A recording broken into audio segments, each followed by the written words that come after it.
سلام له خورشید تر دې مهاله وروستي خبرونو ته ښه راغلاست.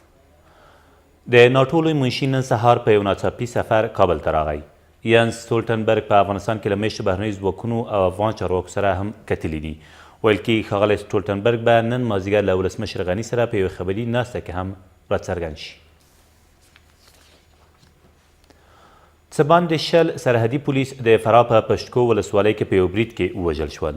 د پشتکو ولسوال عبدالحکیم وایي دغه نښته تېره شپه نږدې 2 بجې هغه مهال رامنځته شوه چې یو شمېر طالبانو د سرحدي پولیسو پر یو کنډک برید وکړ. د نوموړي په وینا په دې کنډک کې له 40 تر 50 پولیسانو شتون درلود، خو د پاتې نورو د برخلیک په اړه کره معلومات په لاس کې نشته. د افغانستان چین هوایي دهلیز نن سهار د ولسمشر غني له لوري پرانیستل شو او ورسره جوخت هغه هیواد ته د جلغوزو صادرول هم پیل شول. ښاغلي غني په دې مراسمو کې وویل په لومړي پرواز کې 10 ټنه جلغوزي چین ته صادر شول. نوموړي همداراز د لړم 15مه د جلغوزو ملي ورځ په نامه ونومول او زیاته کړه چې دغه ورځ به له دې وروسته هر کال لمانځل کیږي. دوی ویل چې په افغانستان کې هر کال 23,000 ټنه جلغوزي تولیدیږي او تر دې وروسته به د افغانستان په نوم او نښان نړیوالو بازارونو ته صادر شي. یوه 15 کسیزه ډله د ترهګریزو کړنو د ترسره کولو په تور په کندهار کې ونیول شوه.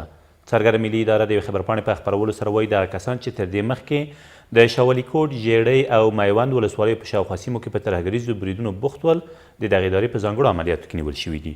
ویل کېږي دغې ډلې په لویو لارو کې پر اکمالاتي کاروانونو په بریدونو کې هم لاس درلود.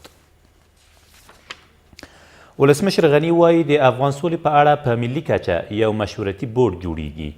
ښاغلي غني تېره ورځ د ویډیو کنفرانس له لارې د 34 ولایتونو له ملکي او پوځي مسؤلینو سربیره له بېلابېلو اقشارو سره په خبرو کې وویل د یاد مشورتي بورډ موخه دا ده چې په دې بهیر کې به د ټولو ولایتونو استازي شامل وي، ځکه سوله ښکاره او په رڼا کې کیږي. د نوموړي په وینا کله چې د سولې د خبرو لپاره زمینه برابر شي، همدا مشورتي بورډ به د مرکچي ټیم په جوړولو کې رول ولري او له دې بهیر سره به مرسته وکړي.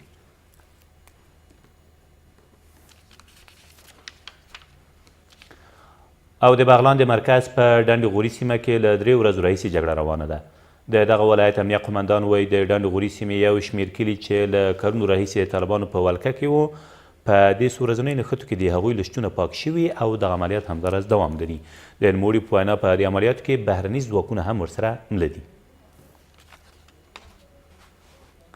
دا تر دې مهاله وروستي خبرونه، تر بیا مو الله مل.